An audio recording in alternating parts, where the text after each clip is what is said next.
안녕하십니까. 이리온 리서치입니다. 리서치입니다. 의자가 좀 낮은 것 같은데 내가 봤을 때는. 그래. 아니 다음에 조정. 그냥 되게 작아 보이네요, 갑자기. 나만 상반신 있게 나오는 또. 오늘 제일 바쁜 날 같아요. 아침 일찍 녹음한 어제 실적 나오고서 여러 가지 이유로 어제 자료를 안 내고 오늘 내게 했는데 오늘 하여튼 효성이랑 SKC 다 실적 발표하죠. 네. 워낙 요새 많은 분들이 좋아하고 개인 투자자분들은 특히 굉장히 열광적인 곳이 효성이라서 네. 그 얘기는 자료 나오고 그거 합시다 다음 주에. 네. 네. 오늘 다룰 거는 어제 나온 LG화. 어제 시장이 굉장히 환호했죠. 실적이 잘 나왔고. 근데 이게 실질적으로 하여튼 LG화학도 여러 가지 배터리 관련된 이슈들이 좀 있는 편인데 뭐 두 가지죠. 크게 보면 코스트가 좀 올라오는 거 아니냐. 이한 내용도 얘기해왔던 거고. 네. 두 번째는 이 최근에 들어왔지만 완성차 업체들이 내재화하려는 경향들. 네. 것들도 있고 장기적인 거지만. 근데 하여튼 어제 환호했던 가장 핵심은 공격적 증설. 그렇죠. 그렇죠. 그거에 네. 반응했던 실적이랑. 건데. 그렇죠. 그 얘기 좀 일단 합시다. LG화. 예. 네. LG화 실적 엊그제 이제 나왔는데요. 실적이 전반적으로 모든 사업부가 굉장히 다 좋았습니다. 뭐 지금 이미 시장에서도 많이 알았다시피 석유화학 같은 경우에는 대부분 석유화학 기업들이 다 실적이 좋았기 때문에 지금 케미칼 부분에서 지금 영업이익률 기준으로 거의 22% 이상이 나오면서 실적의 많은 부분, 영업이익의 많은 부분을 좀 차지를 하게 되었고요. 에너지 솔루션 같은 경우에도 8% OPM 8% 정도가 나왔습니다. 그래서 저희 단순히 소형 쪽뿐만이 아니고 소형 쪽에 한 OPM 13% 정도 나왔고, 그리고 EV 같은 경우에도 로우 싱글 정도 나왔습니다. 그래서 굉장히 전반적으로 로우 싱글 뭐 이렇게 하면 한 자릿수의 영업이익률을 기록을 했습니다. 어제도 이제 하이스 2분기 가이던스를 우리 용어로 그냥 로우 싱글이야 했더니 막 못 알아듣더라고. 네. 우리 일상 용어를 좀 그래도 바꾸는 게 나은 것 같아요. 한 자릿수 성장. 네, 한 자릿수 성장을 기록을 했습니다. 원래 계속 지금 방금도 저 비용 부분 말씀을 하셨는데, 배터리 쪽에서는 저는 항상 우려를 했던 부분은 저희 LG화학 같은 경우에도 아직까지는 연간으로 보면은 적자였었잖아요. 그래서 네. 한 번씩 흑전을 했다가 아니었다, 이게 반복이 되고 있는데, 최근에 니켈이라든지 리튬 가격들, 코발트 가격들도 굉장히 많이 올라오면서 이 비용에 대한 부분들은 항상 좀 변동성이 있다, 아직까지는 이렇게 보고 있습니다. 그래서 제가 뭐 한번 예전에 이제 그들이 하고자 하는 일에서도 이 비용적인 부분을 언급을 해드렸듯이 이건 광산하고 가공에 대한 그런 수직 계열화가 분명히 필요한 측면이 있어요. 근데 이제 어제 같은 경우에도 LG화학 쪽 뉴스가 나왔는데 니켈 광산 확보를 위해서 굉장히 지금 노력을 하고 있습니다. 예전에 돈 갖고서 그런 거 사거나 M&A 안 하면 네. 정말 생존에 대한 얘기들 나올 것 같아요. 네, 길게 맞습니다. 보면. 네. 그래서 뭐 그런 움직임들이 보이고 있다. 근데 그 원료에 대한 확보 부분을, 광산에 대한 확보 부분을 LG화학이 사실은 제일 활발하게 하고 있어요. 과거부터. 그렇기 때문에 그 부분은 좀 긍정적으로 보인다. 그 정도 코멘트를 드리고요. 그 첨단 소재 사업부 같은 경우에도 저희 아무래도 양극재를 들고 있잖아요. 단순히 배터리 셀만 하는 게 아니고 저희 양극재 쪽도 들고 있다 보니까 양극재 를 통해서 지금 첨단 소재 사업부의 실적도 굉장히 큰 폭으로 증가를 했습니다. 그리고 저희 생명과학 부분도 사실 증가를 조금 했고요. 이 페이지 한번 보면서 실적 잠깐 보실까요? 네, 이 페이지 실적을 보면서 말씀드리는 게 좀 좋을 것 같은데, 지금 생명과학 같은 경우에도 OPM 지금 14% 정도 증가를 했습니다. 아무래도 코로나19 때문에 지금 일부 늘어나는 품목들이, 주요 제품들이 조금 판가도 늘어나고, 그리고 실제로 판매량도 증가를 하면서 생명과학 부분도 지금 실적이 굉장히 좋게 나왔고요. 전반적으로 사업 부분의 실적은 어닝 서프라이즈를 기록을 했다라고 보시면 좋을 것 같습니다.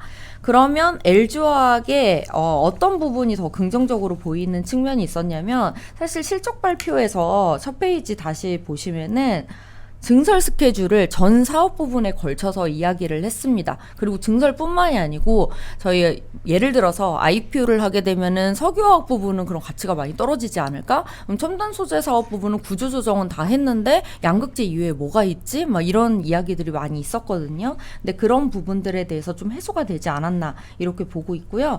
우선 첫 번째로는 에너지 솔루션 부분의 북미 공장에 대한 증설 이슈가 있었습니다. 그렇죠. 지금 EV뿐만이 아니고 지금 신재생 쪽으로 ESS까지 굉장히 많이 증가를 할 것 같기 때문에 북미 공장 중심으로 해서 증설에 대한 스케줄을 좀 크게 이야기를 하고 있었는데요. 지금 기존에 5기가와트 정도인데 지금 2025년 기준으로 145기가와트까지 생산 능력을 확대를 시키겠다라고 하고 있습니다.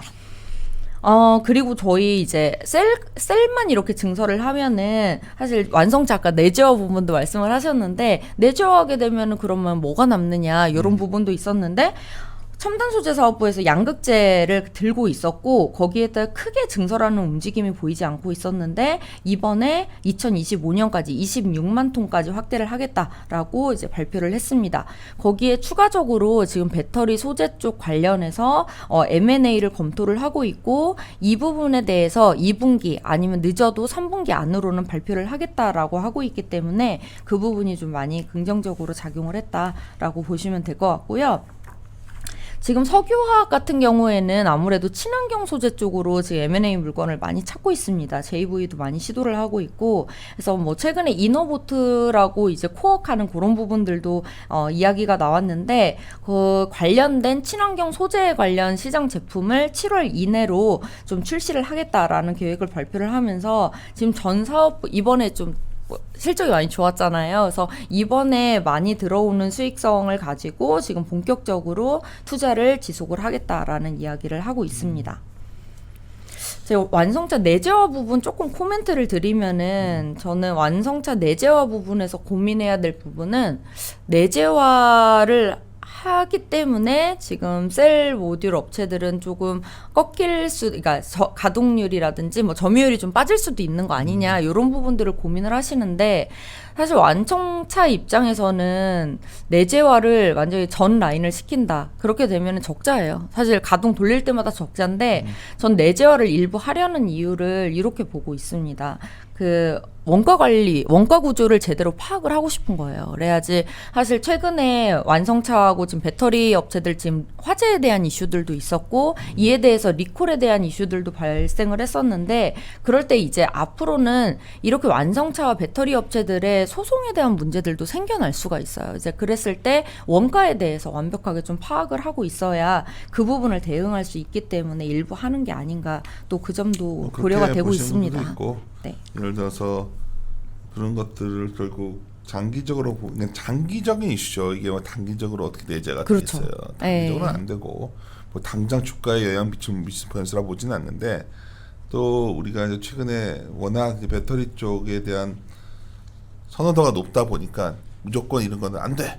내지는 네. 뭐 의미 없어 이러는 거 정도는 아니다. 생각보다 장기적으로 상당히 그쪽 다가설 거기 때문에 장기적으로 봤을 때 어떠냐에 대한 고민을 실질적으로 시장에서 하고 있어요.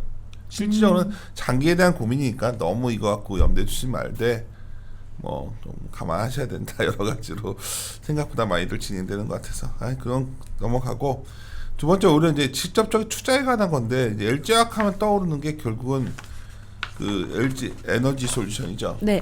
IPO 이슈가 있잖아요. 네. 그냥 우리가 이 고민이죠. 그냥 기다렸다 IPO 할 때 그걸 사. 이거 사고 가만히 있을까? 어떤 게 나아요?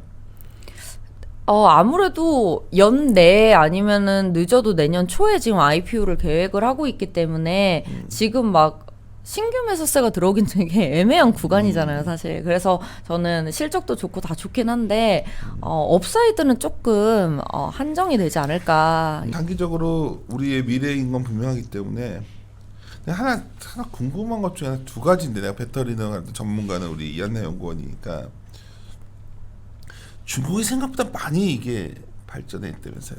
네. 우리 생각하고도 훨씬 내가 얘기를 하더라고. 네. 저는 항상 중국을 들여야 된다. 산업에 있는 분을 내가 얘기해봤어요. 네. 산업에 있는 분이랑 얘기하다가 중국이 이렇게 옛날에 CAT가 되게 문제 많았잖아요. 그렇죠. 그런 수준이 아니더라고 이제는. 지금 뭐 니켈 함량 60%에서 80%짜리도 데이터 상으로는 에너지 밀도는 같아요. 크게 다름이 없고. 그래서 나는 만약 요구한다면 나중에 이제 효석이나 이런 것들 되게 잘 해오셨고 그것도 이제 나중에 자료 나오면 저희 재고를 얼마나 쌌냐 그런 게 포인트가 될 것 같고 오늘 나오는 거 다 그거 궁금하니까 오늘 시정 나오면 재고가 얼마 쌓인을 딱 확인하셔야 돼요. 그거 보시면서 결정하셔야 되고 이 부분은 중국 회사 한번 비교해서 보는 것도 괜찮을 것 같다는 생각 드는데 어렵나 너무? 아니요. 저는 이미 준비는 돼 있는데 그래. 이게 혹시라도 뭐 잘못 반영이 될까봐 그냥 좀 지나고 네. 중국과의 실질적인 좀 비교를 이번에 우리 어떤 친구가 또 우리 안나연구원 파트 쪽에 보강하니까 그 친구가 중국 거 잘 알고 해서 네네, 그 생각도 알겠습니다. 들어서 오늘 짧게 마무리 짓자. LG화학 할 때 진짜 잘 나왔고 공격적 증설 이슈가 어제 반영이 왔는데 사실 상방을 확 열 수 있는 상황 이것 때문에 아니다 이 정도로 요약하면 되나요? 네, 맞습니다. 알겠습니다. 예, 마무리 짓도록 하겠습니다. 함께 함께 고민하시죠. 고민하시죠.